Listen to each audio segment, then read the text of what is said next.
All right, well, good evening, everyone, and welcome to Williamson College of the Trades. Our discussion tonight is going to be on our comprehensive trade program assessment and talking specifically about the data.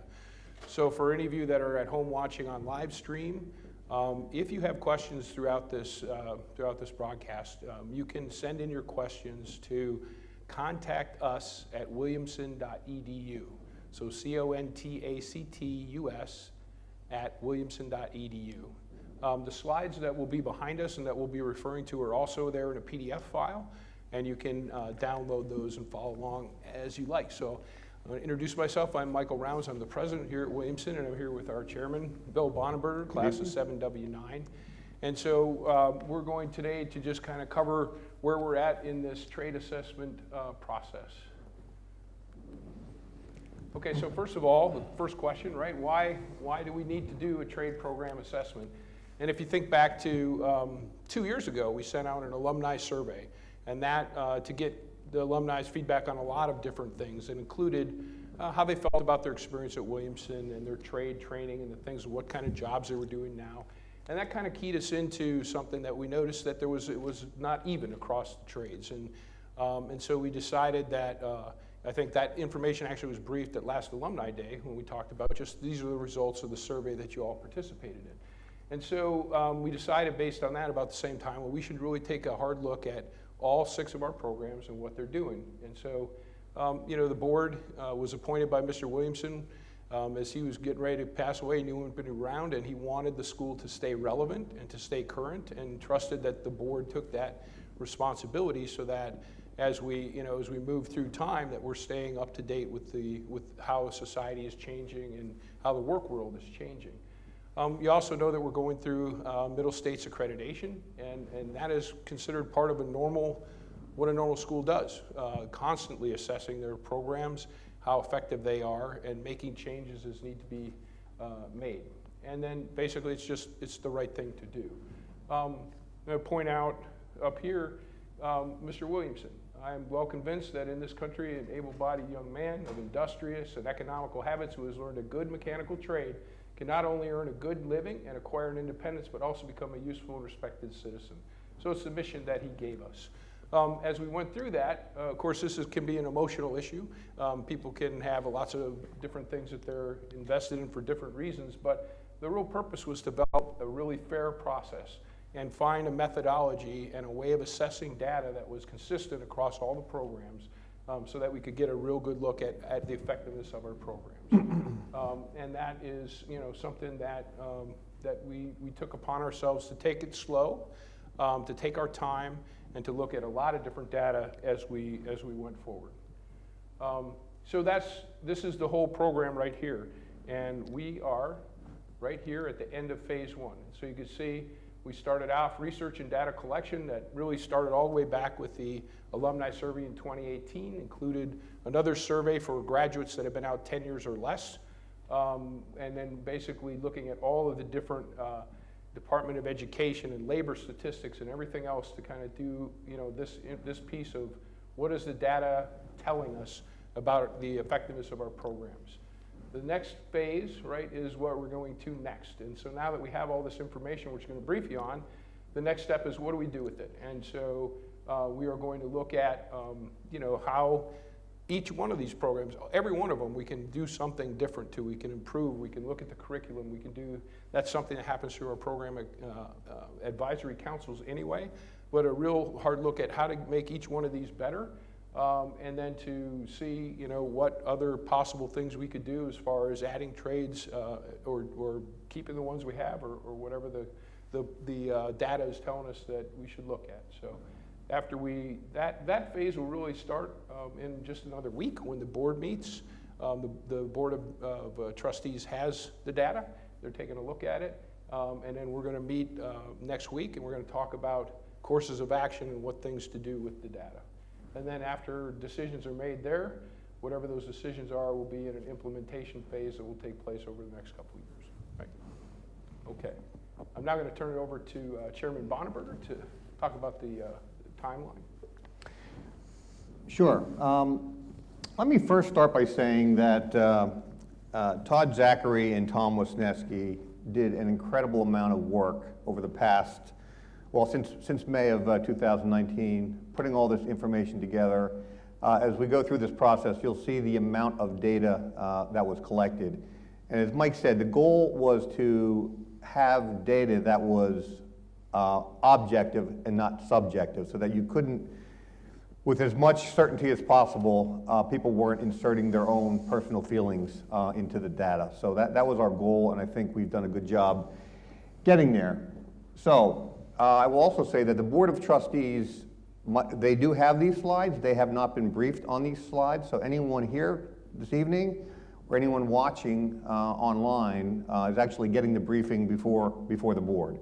The board will get briefed next Tuesday at our board meeting. We have a special meeting at 10 o'clock. I will say that no decisions have been made on anything because we are only in the data collection and analyzation phase.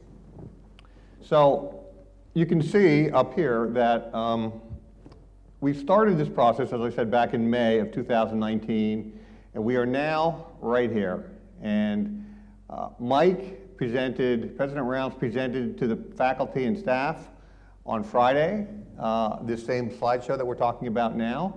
We are now at the town hall tonight, and then on the 21st, it will go to the full board.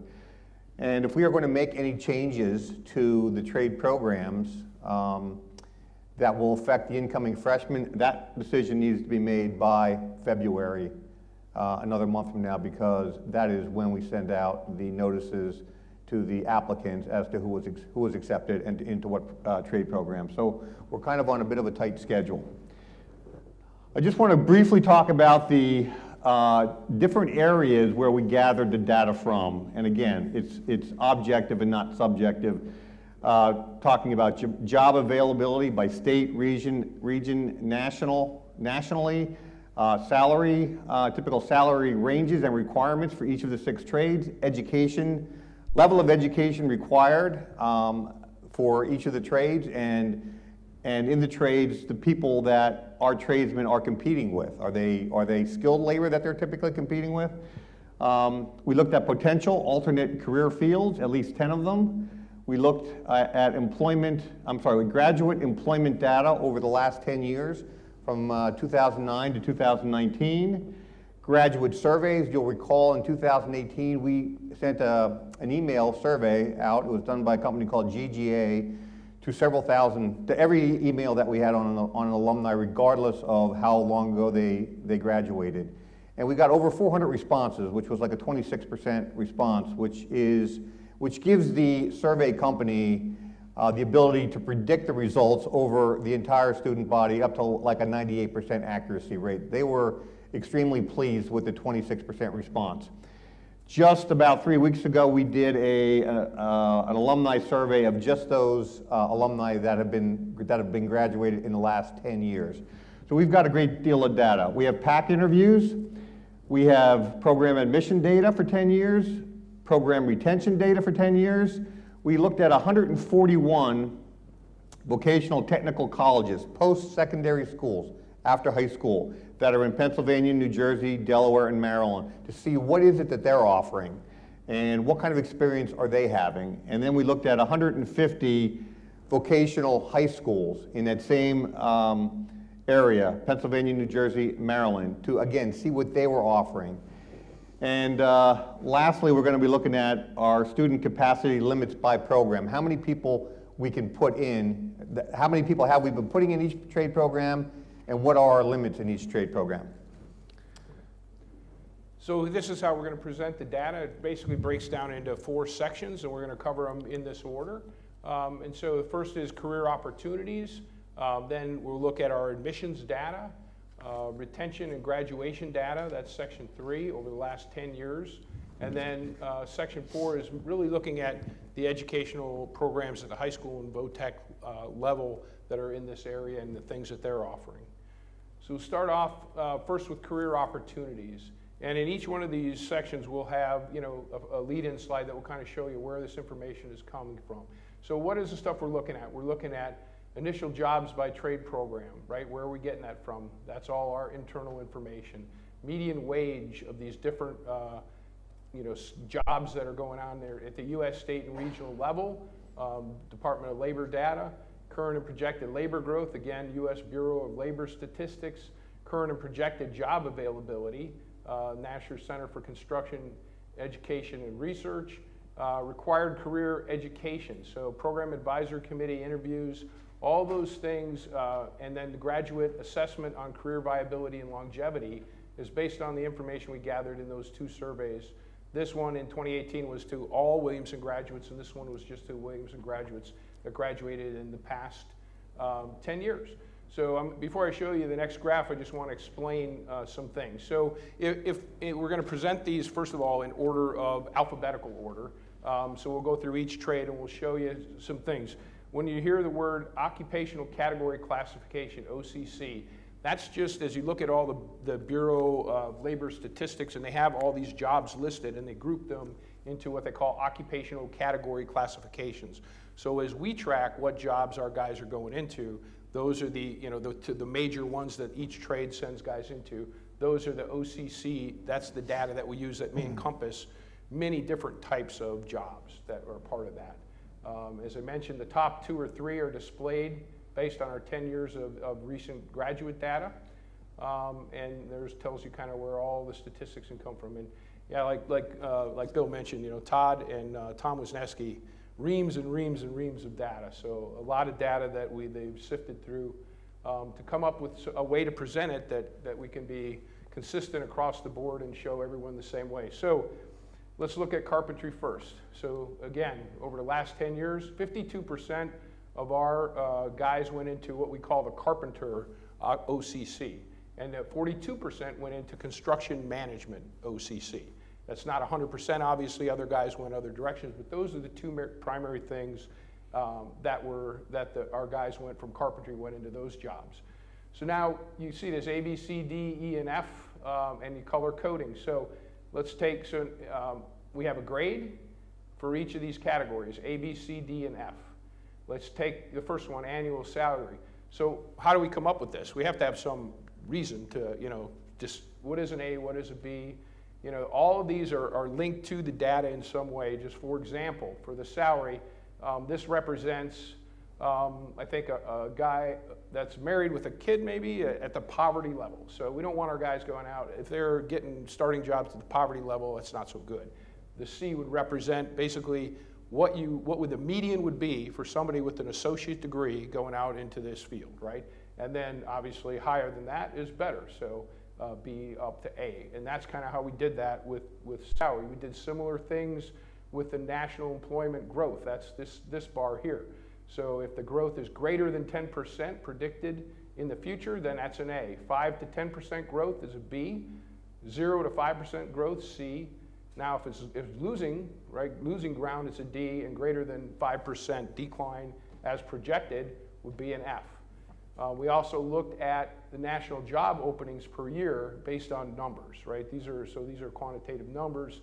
Less than 14,000 is an F, and you see the 14 to 20, D, 27 to 48,000, and this is at a national level, 48 to 62, and then greater than 62,000 jobs a year coming open would be an A ranking. And then percent of post-secondary education required. So what does that mean? So we're a junior college, we get an associate degree.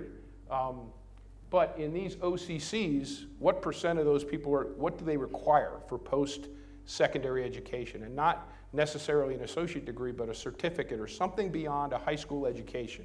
How many people in this OCC have that kind of credential and need that kind of credential for the jobs that they're doing? So here's carpentry. So they get about a C for annual salary. Pretty good for national employment growth, so projected growth in this area. Great number of job openings throughout the country. They fall down here as an F because not many of these jobs require post-secondary education. They have training, but they don't have post-secondary education.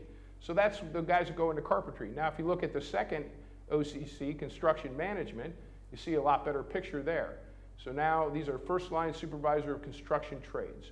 And you can see there's an A there for salary, there's an A there for national employment growth, an A for the openings, and a C for the percent of post-secondary education required.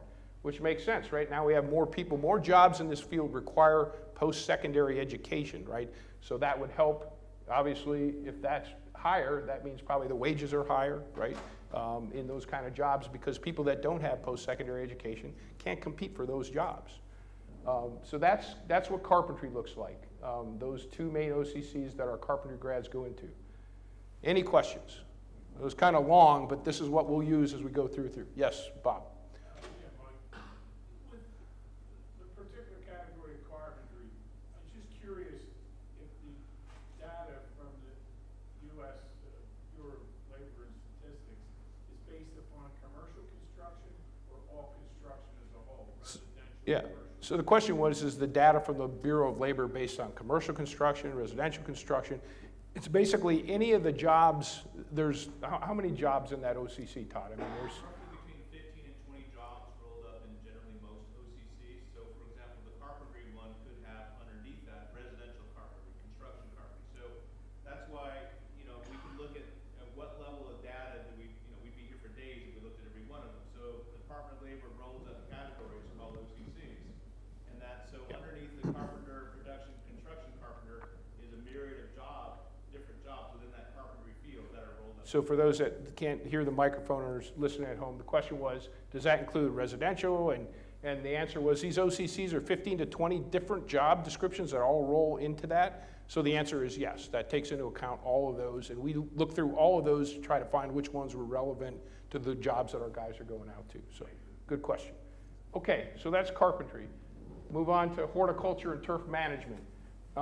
As you see, where are alumni going? Groundskeeping and landscaping, about 2/3, excuse me, of our graduates are taking jobs in that OCC.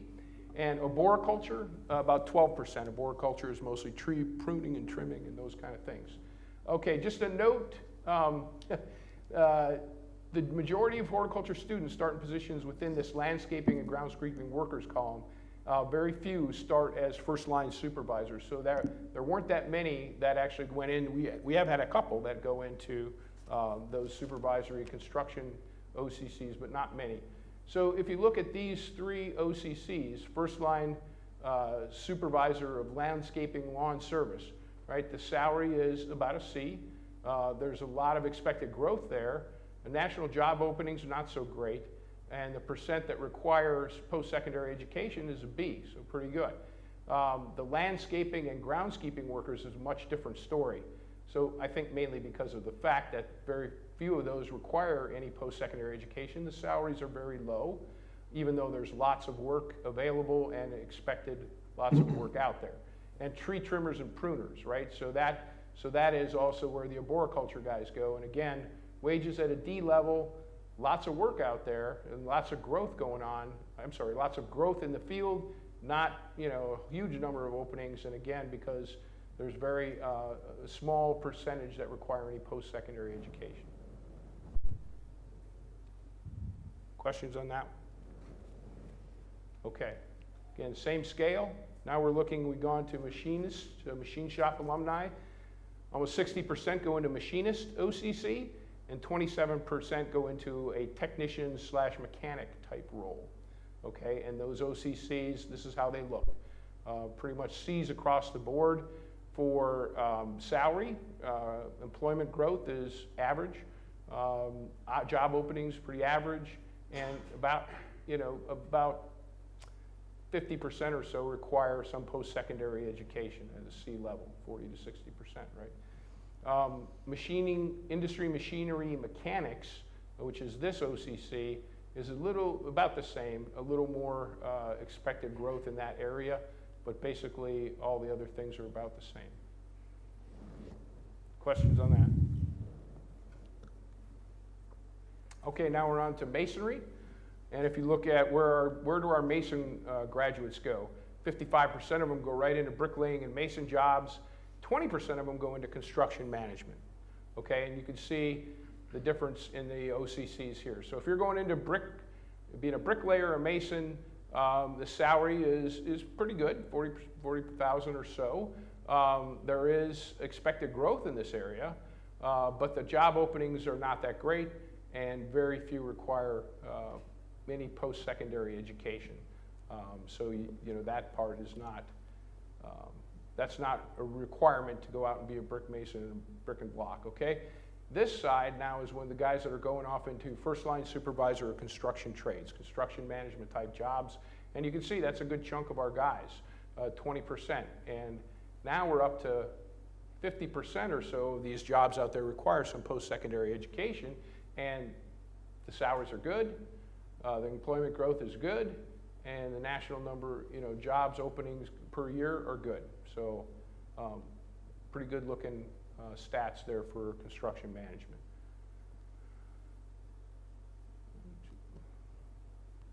There we go. Okay, paints and coatings. So 46% of our graduates go into a painting type position, and 34% go into a coatings inspector / corrosion technician.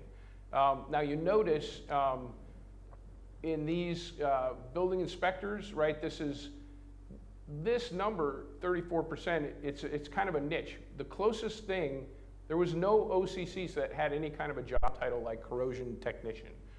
So what this had to roll up under was a job title that includes coating inspection, which includes building code administrator, building inspection engineer, building inspector, combination, building, you know, construction inspector, construction material testing technician, elevator inspector, plumbing inspector. So there really wasn't a great match for those guys going into the corrosion technician field, which does tell you about the availability of the jobs out there are really, really small. So let's go back to painter, right? The average salary is a D.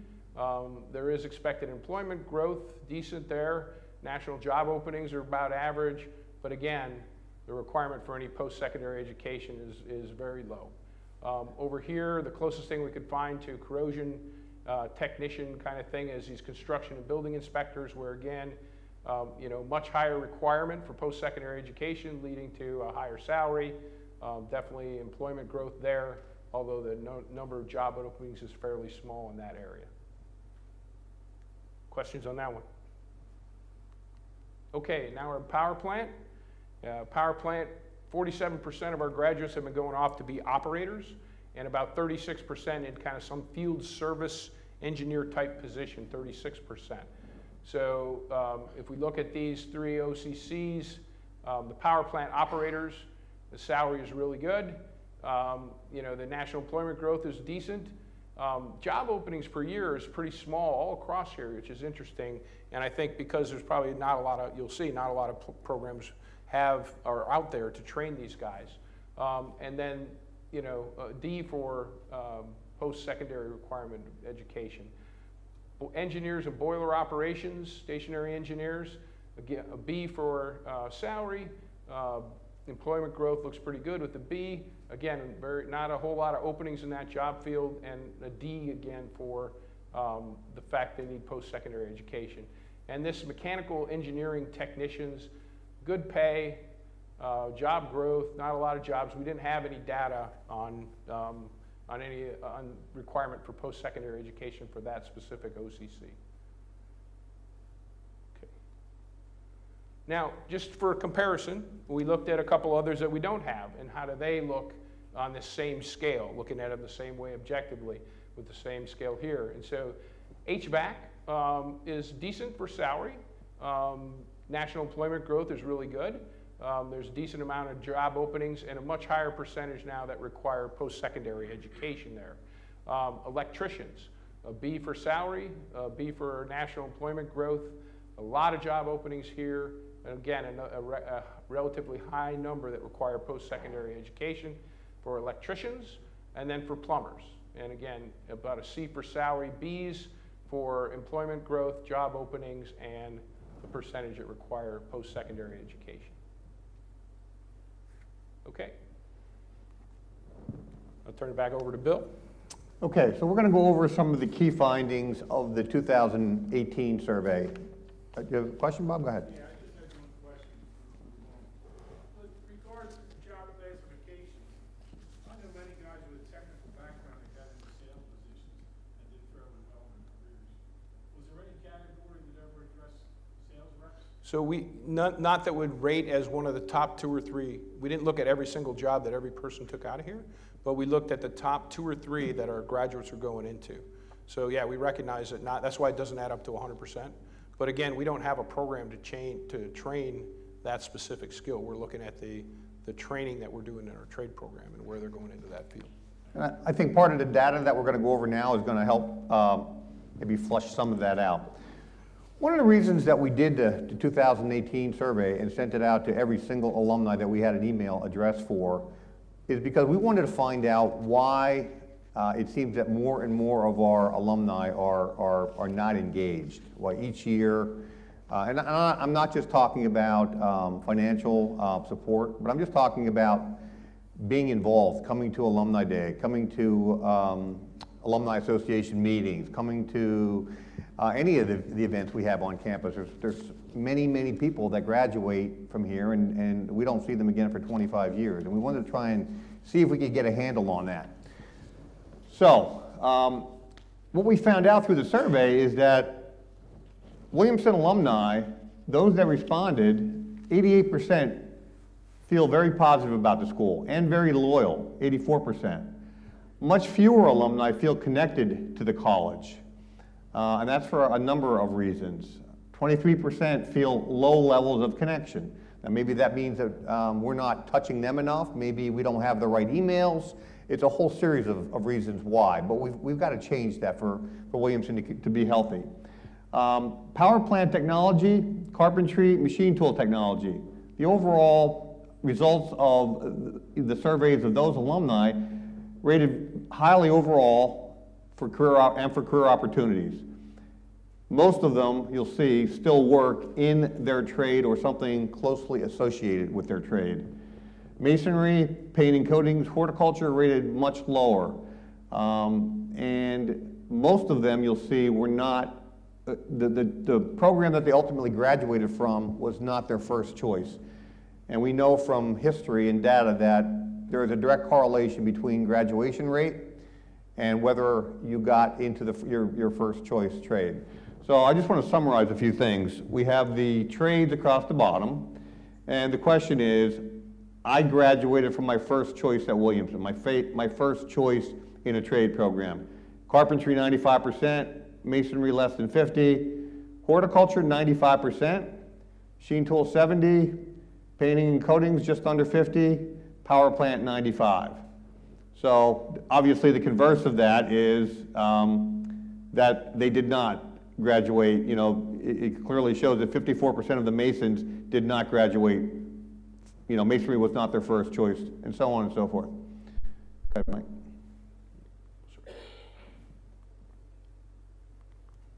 Oh, okay, there we go. So here we came up with a couple of questions that we thought might have something to do with why alumni feel the way they do. And again, we have the trades across the top. We have a numerical rating here, and the questions are, okay, potential for advancement within my trade.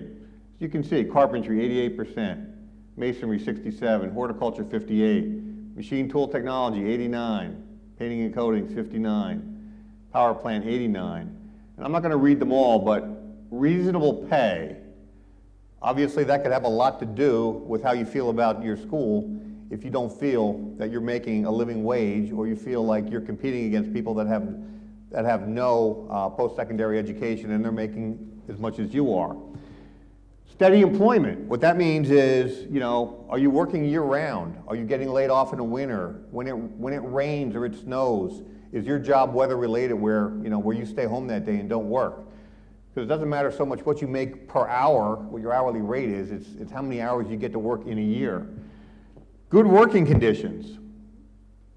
Carpentry, masonry, 31%. Horticulture, 44%. Machine tool technology, you're in a conditioned space, and you're not dealing with the elements. It's warm, it's cool, and you can see a big one here: not having to compete with unskilled workers. Masonry low, horticulture low, painting and coatings low. And if you look at the averages, you see the green arrow or the down arrow, the red down arrow. Carpentry averaged 80%, machine tool 81%, power plant 80%, and then you've got masonry at 53%, horticulture under 50%, painting and coatings at 57%.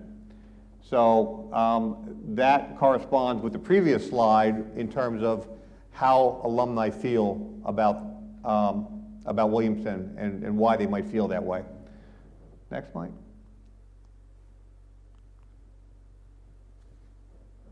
Okay. I think this is you, right? Nope, this is still you. Okay. So we looked at, section 2 had to do with admissions data. And we looked at the total number of applicants by trade program, total number of qualified applicants, and total, the demonstrated financial need. And I'll explain what each of them means. We've been saying for a long time that Williamson gets about 400 applicants per year. And we only take about 100. So about 1 in 4 of the applicants actually gets accepted to Williamson. We actually bring in 102 every year. But after and what qualifies as an applicant is a student that comes here, does the full tour of all 6 trade programs, fills out the application, and goes through the ASVAB testing, okay? And then follows up with 2 interviews. If they complete all that, they are considered a qualified applicant. So now let me just explain what EFC, it's expected family contribution. One of the driving things that helps us make the decisions on what applicants we ultimately accept is the financial need. That's in the deed of trust. That was Mr. Williamson's mission when he started his place, to find poor and deserving young men and teach them a mechanical trade. So financial need was always a very important part of the criteria we used when making the final decisions. And every applicant fills out what's called a FAFSA form.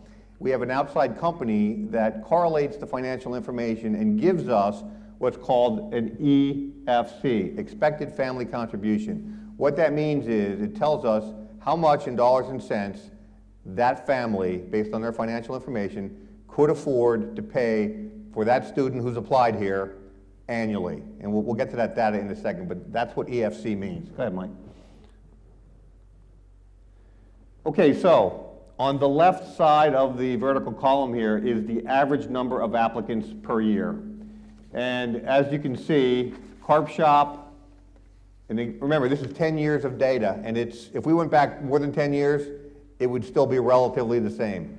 We have an overwhelming number of our 400 applicants, of our 371 applicants, that choose Carp Shop and Power Plant as their first choice.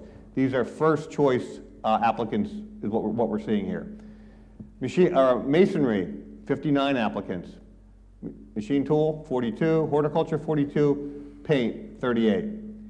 Now, if you look at the right side of that vertical column, we look at what is a qualified applicant. So a qualified applicant got at least a C in his 2 interviews.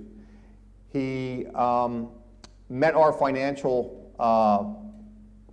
He met the terms of our financial need. In other words, he was financially deserving at different levels, but there was definitely a demonstrated financial need. And they met the minimum score in the ASVAB. So by all accounts, we could accept them and we could expect them to do fairly well. They might need some tutoring in certain things, but they would be a good candidate for Williamson. So the average number of qualified applicants, this is the number of applicants that we ultimately choose our pool from.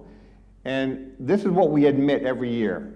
18 power, 16 carp, 18 machine, 17 masons, 16 hort, 17. If you add them up, that's 102 students. That's what we've been bringing in here for the last several years, 102. So, as you can imagine, for Power Plant, we have we get to choose 1 applicant out of every 3.56 qualified. Over here, it's 1 out of 3.13. Machine tool technology, 1 out of 1.5. Masons, 1 out of 1.5. Horticulture, 1 out of 1.5. And you can imagine if you have a pool of 24 and you're picking a pool of 24 to choose from and you're picking 16, you're probably going to have less of a graduation rate than if you have a pool of 64 or 50 to choose from.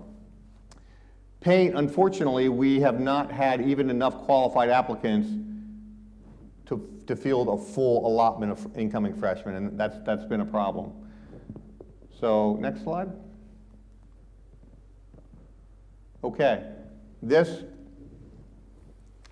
demonstrates what the EFC, the expected family contribution. And because we have such a large pool of qualified candidates to choose from, we get to choose those candidates that have the greatest financial need.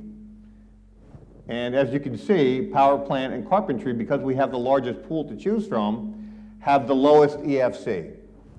And you know, it's just over $1,000, $1,100. Again, what that means is that family, their parents, could afford to contribute $1,000 roughly to that student's. If that student were going to go to college, they could. I mean, that's pretty financially needy.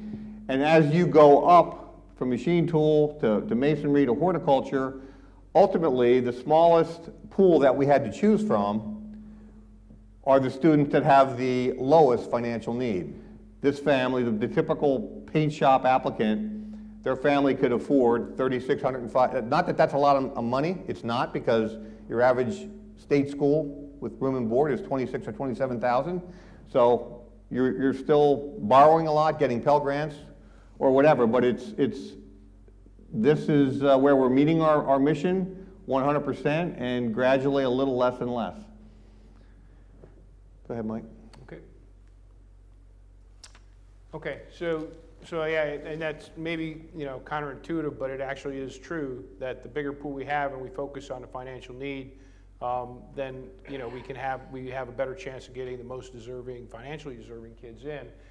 We do try to fill all those other shops too, and paint. And a lot of times what happens is those are second choice. If I didn't get my first choice, then I'll be interested in one of the other trades that. So a lot of times that's what happens too, is we do fill the class, but not all first choice, as you saw on the other slide a lot of times. Okay, so moving on to section 3, and this is just our retention and graduation data.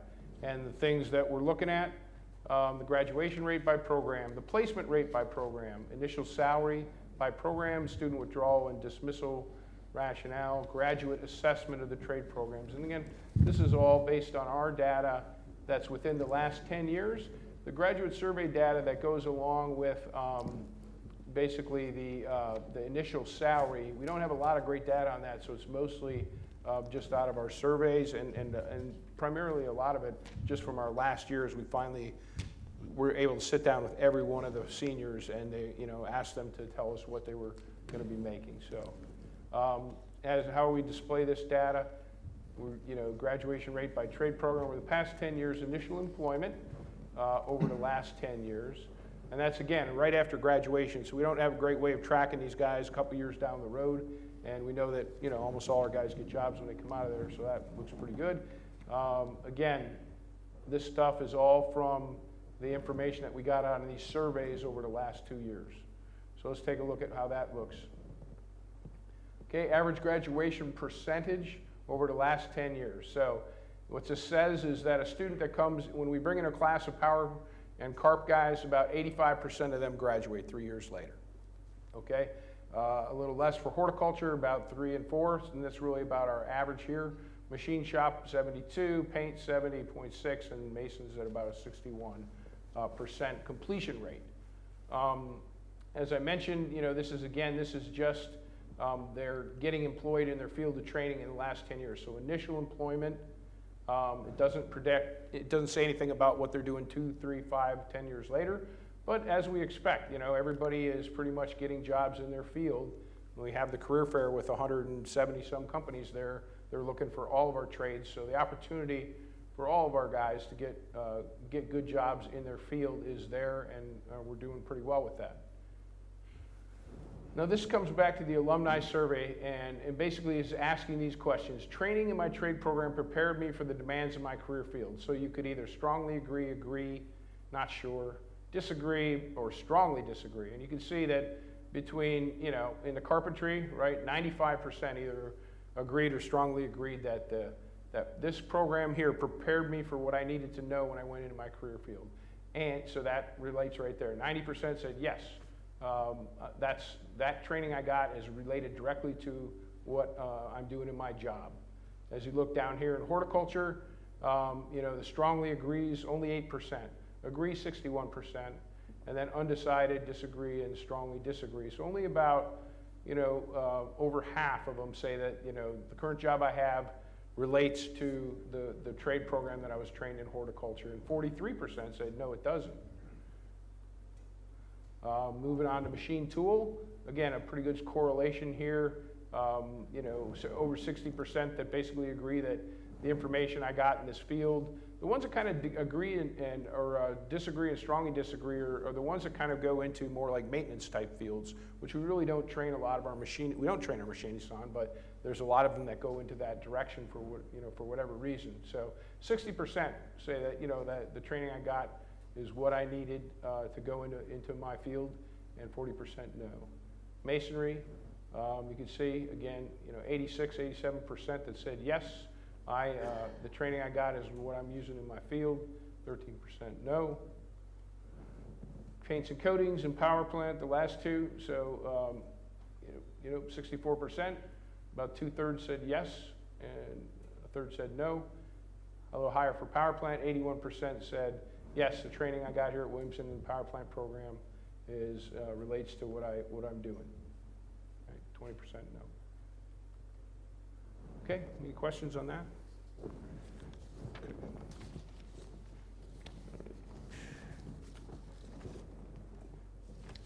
Okay, so we're back to the alumni survey, and the question is, again, you can see the trades across the top. Question is, I am in the same line of work as my trade program. It went on to say, or one closely related. And to give you an example, you know, I graduated from Masonry, I'm a home builder, we would call that closely related. I am in the field of construction. So, again, this particular one, the 2018 survey, went out to every alumni that we have an email for. So we got over 400 responses. Carpentry alumni, 4 out of 5 more than 4 out of 5 stay in their trade. Masonry, a little less than half. Horticulture, 40%. Machine tool technology, about 3 out of 4 still stay in their program, in their area of training.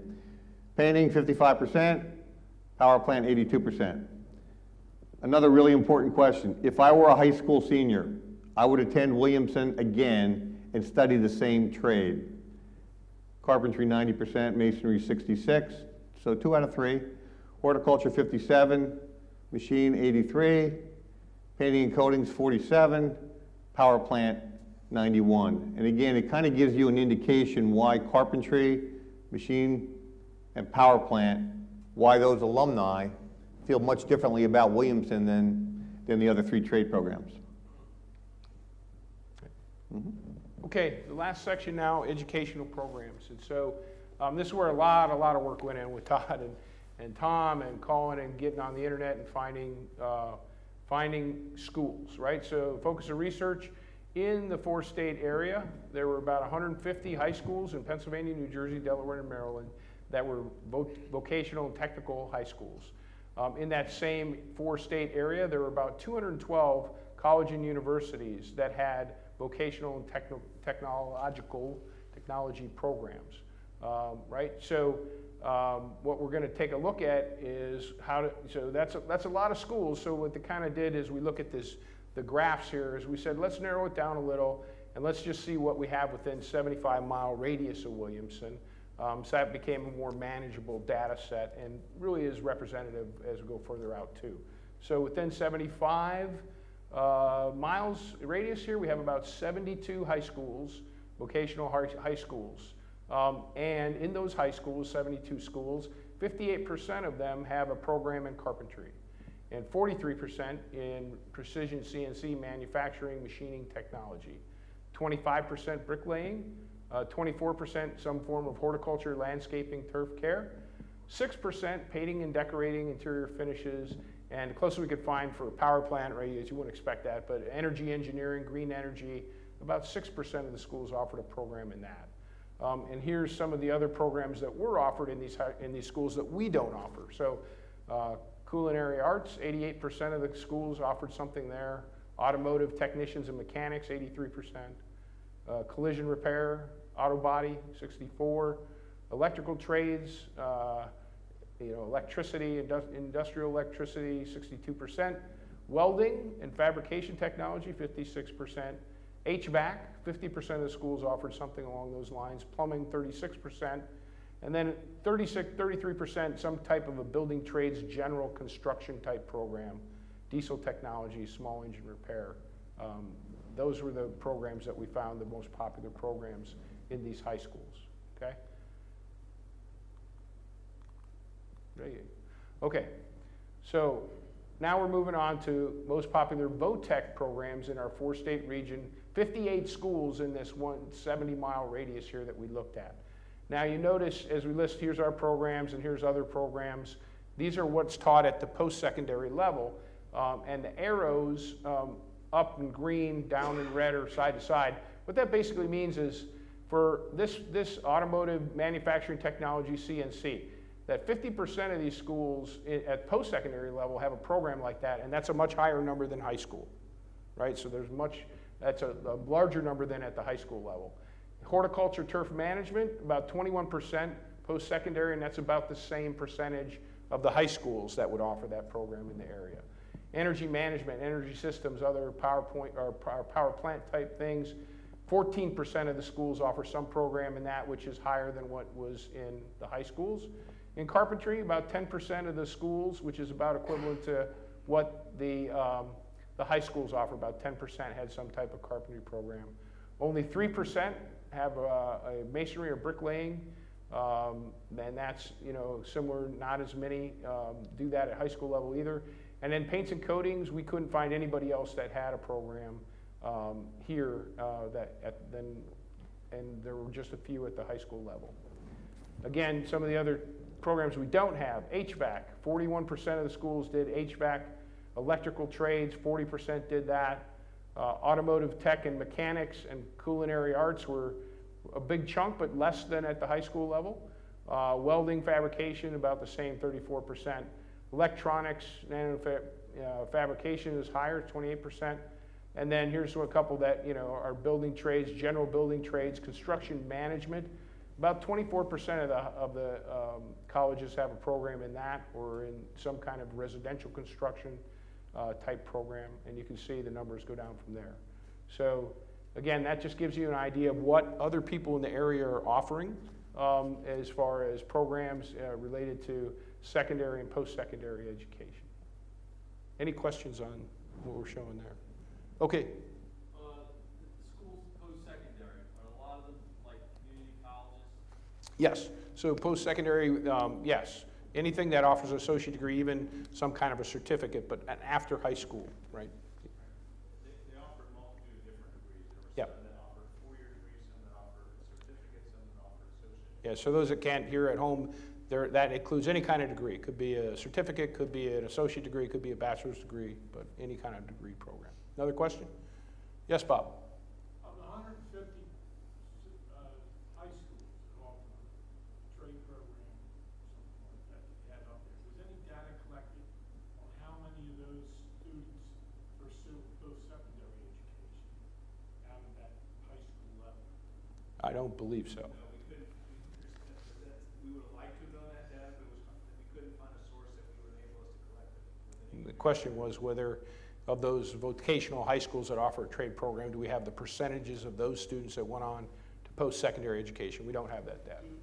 Does Williamson have any data of their applicants that come from a surrounding high school, VOTEC? We do as part of the admissions process, and we have that data. Again, behind the study, we could be here a day if we showed every piece of data. We try to show it at sort of a high level, but we do have that data in terms of the students that come to Williamson from a vocational or technical. Right, and so the question was, do we have data on how many of our students come from vocational technical high schools? And we've always said, if they do, that's great, but they don't have to have any experience to come into the program, so it's not really a factor in how we select the folks that we bring. Okay, we're going to move on to Bill, turn it over to you to kind of wrap it up, and then we'll be available for questions. Sure. So You'll all recall, many of you participated in the development of our current strategic plan, which we implemented about 5 years ago, and we spent a full year developing. One of the pillars of that strategic plan was to do a complete curriculum and trade analysis to make sure that going forward we would be able to have trades that were current, viable, that our alumni could earn a good living at, working in working conditions, and feel proud of what they had accomplished in their careers. And that is one of the reasons why we've done this analysis, and we are, we're at the end of the first phase of it, which is the data collection phase. You saw a version of this same exact slide early in the presentation. We are done the phase one, the research and data. We are about to enter into the phase two, which is strategy and development, where we look at the direction of the programs and the direction of the curriculum. We look at the campus master plan implications. We hired, about a month ago, we engaged a landscape architect firm to help us plan our master plan, update our master plan for the future, to look at the areas of the campus that can have additional development, dormitories, additional shop buildings, those types of things. That master plan is being developed as we speak. And we're looking at student admission implications. We got to be realistic about the number of qualified applicants that we get per trade. If we were a typical college, community college, whatever, that was charging tuition, we would not be able to continue trade programs or any program where we did not have enough students applying and wanting to actually attend and pay for it. And we actually looked back through the minutes of the previous board meetings, going back all the way to when the board made the decision to discontinue agriculture. So I'm going way back. I'm going 70, 80 years back. And believe it or not, the board looked at the exact same things that we're looking at. They looked at the working conditions in that trade. They looked at, if you were in that trade, who would you compete against for a job? Would it be skilled labor or unskilled labor? And a number of other things that we included in our analysis as well. So even back then, they had the wisdom to look at things that were important to how a man felt about his life and his career and the living that he could make in his trade. So we have updated the faculty and staff. We have updated any of our alumni here and that has tuned in. We will update the board, and we will continue to be as transparent as we possibly can about the process. We will absolutely have another town hall meeting, alumni day, as we did last year, and we will get information out to the Williamson family as soon as decisions are made. My guess is that we're going to come out of this with programmatic changes to many of our programs. I mean, we can make them better. We have a lot of good ideas that have come out of the data that we've collected. We've got to look hard at some of our programs to see if really they are viable going forward, because we as trustees have a fiduciary responsibility to make sure that we are using the money that alumni and friends and companies and foundations give to this school, to make sure that we are educating as many Williamson men as we can and graduating as many as we can without lowering our standards. Sometimes when we say the word retention rate around here, it's looked at like a dirty word, because we're thinking the most important thing to the board and to the administration is graduation rate. Graduation rate is important, but not at the cost of lowering our standards in any way. So we've done a lot of work, but we got a lot more work to do, and we will, we'll answer your questions, and we will be as transparent about where we're going as we possibly can. That summarizes it. I think that's it. Questions from the audience at this point? We have one online specific event. Okay. Go ahead, Bob. Yeah, I have a question. Earlier you stated that the deed of trust says that preference is given to.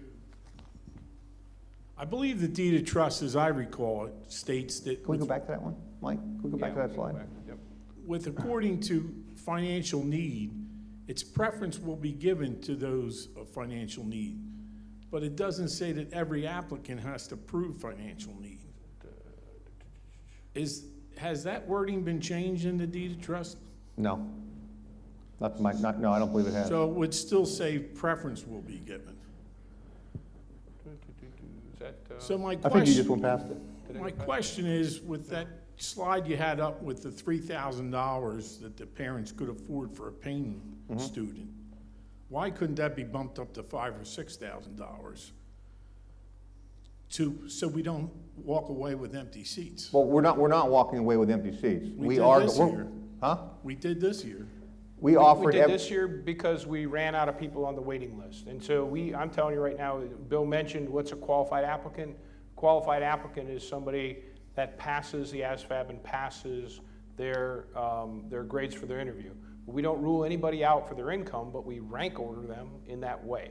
So the problem we had this year was we just didn't have enough, we exhausted our waiting list, and we're gonna make sure that we don't do that next year. So there is preference, there's no debating when you read the deed of trust. He visualized the school because he looked at these poor kids in the street that didn't have a future. This school was designed in his vision to take care of those kids. That's why it's free, is because they don't have the resources. So I don't think there's any debating that our mission is to provide this to the most economically deserving young men, but we also have to have standards to make sure, like the ASVAB, that they're going to graduate, that they have the capabilities to do One that. criteria of acceptance, and there's many criteria of acceptance. I would agree with that. I'm sorry? So there's also other criteria of acceptance, good moral character, things of that nature. Sure, and that's why we do interviews, and that's why we look at recommendation letters. And you know, we have a committee of 10+ people that sit for an entire day that go through every qualified applicant, and the guys that are here that are shop directors are part of that as well. And we have consensus around which are the kids that we offer this opportunity to, which ones go on a waiting list, and how we rank order that. But my question goes, I would say there's wiggle room with the way the deed of trust is worded, that you could raise that threshold a little bit. There is no threshold. That's the average that comes out. So those numbers are strictly a matter of who actually got in and what their EFC was. It wasn't that we said, we will never leave a spot open in the class because a kid makes too much money. Whatever kid is, we will fill every spot, but we will give preference to those with the most need until we fill the class. And the reason we made a mistake this year, we didn't have a big enough waiting list. We exhausted waiting lists. We even went back to the 2 waiting lists that were left and says, did anybody want to have a spot in one of these trades? If you want it, it's yours. But we still ended up at the end of the day with being a couple short of the full class that we had, and we won't make that mistake again. All right, thank you. Yes, Dave?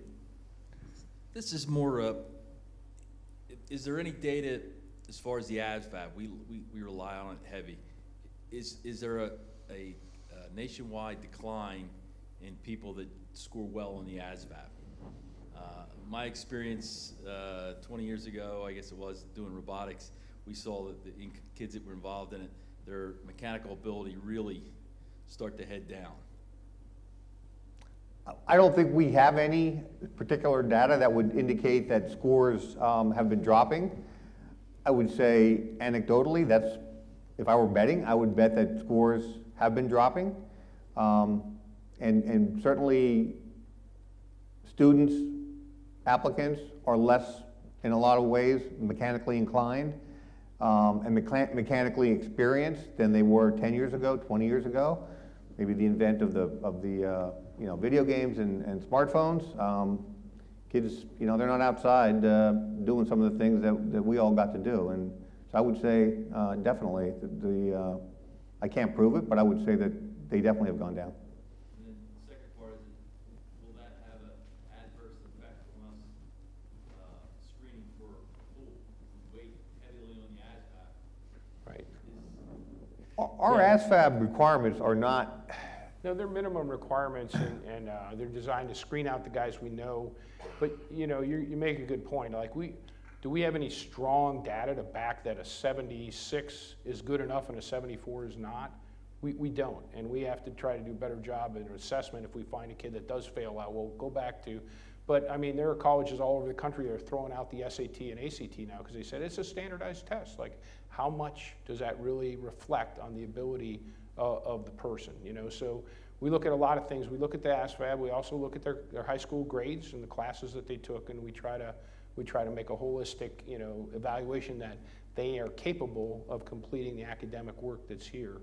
But I think that's a great, you know, point. We got to continue to look at, okay, so how, you know, what is the right numbers if we're going to screen somebody out? And those are the only reasons we screen somebody out. If they get too low a score on the ASVAB in math or their writing sample, or we also look at mechanical comprehension, but you know, reading comprehension. Those are the ones we focus on. And then if they come in and get less than C's on their interview, whether that's the shop interview or the general interview, we'll screen them out as saying this kid is not going to be a good fit here. We can already tell that by spending some time with them in an interview. One of the reasons I asked that is we had an applicant that in the last interview group that we had, and he said that he failed the ASVAB, and then he said that he took a course on how to score higher. And I thought, wow, I didn't even know that was out there. You know, that there was like Oh, absolutely. SAT, There are, yeah. programs that do that. We tell the students that in admissions. Yeah, I mean, if you know that, you look at the TV and see all the ads. I mean, SATs and ACTs, even bigger business, right? Get to these places, give you techniques on how to get better on your SAT and ACT so you can get in that school. That's the thing. I've become less and less of a believer in the standardized tests. I just don't think it's a great. We couldn't, when I was at the prep school, and I think Todd at the Air Force Academy prep school, it was hard to find correlation. Our challenge was we had these kids that were way less on their SATs and ACTs than the average kid going into West Point or Air Force Academy.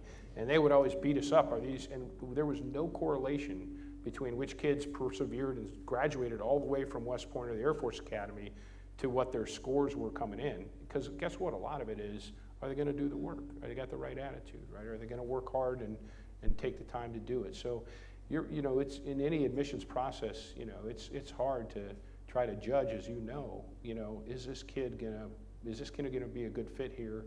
We do the best we can with the interviews that we have, with the ASVAB, with all the other data that we gather to make the right selections that the kids are gonna make it through to graduation. Okay, we have one question from online from Rick Caputo. Hopefully I'm pronouncing his last name correctly, from 7W4. Excuse me, and his question reads, why doesn't the administration pick everyone based on first choice from the qualified applicants? Isn't that why the data is skewed in this way? All but paint shop had enough qualified applicants to meet admissions. Paint was one short.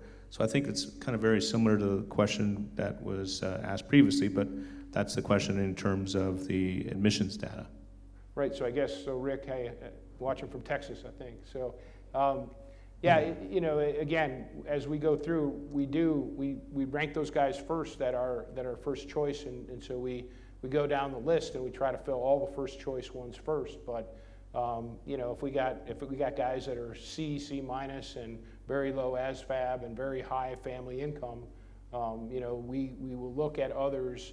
When we do power and carpentry, because we have 3 more kids than we can take, we ask them, if you do not get into this program, how do you feel about a second choice? And if you say, I just want to be a carpenter and that's all I want to be, then that's fine. But if you say, look, I want to come to Williamson, so if I don't get a power plant, I'd be just as happy to come in here for machine tool technology or brick masonry or something like that, then we do consider them in the pool as we go. And if they're a AA with a lot of need and a great, you know, everything else looks good, then we would take that into consideration as we go from the most competitive number-wise shops down to the last shops to fill the class.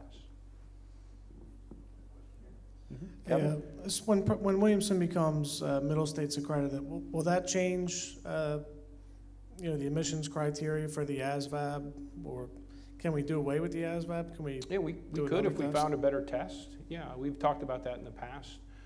Yeah, Middle States doesn't have anything to say about how we really do our selection process, and it's something that is developed over the years in a lot of different ways. So we're always looking for ways to look at, you know, to help it. So we've had that discussion before. Is this the best tool? What would be a tool that we could use?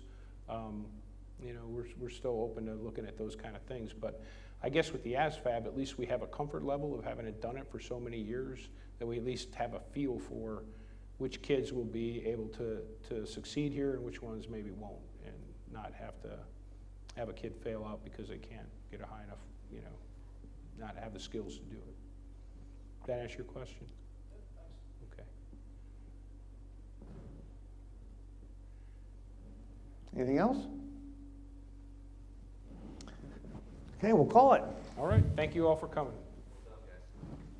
Thanks. Good job. Take the show on the road.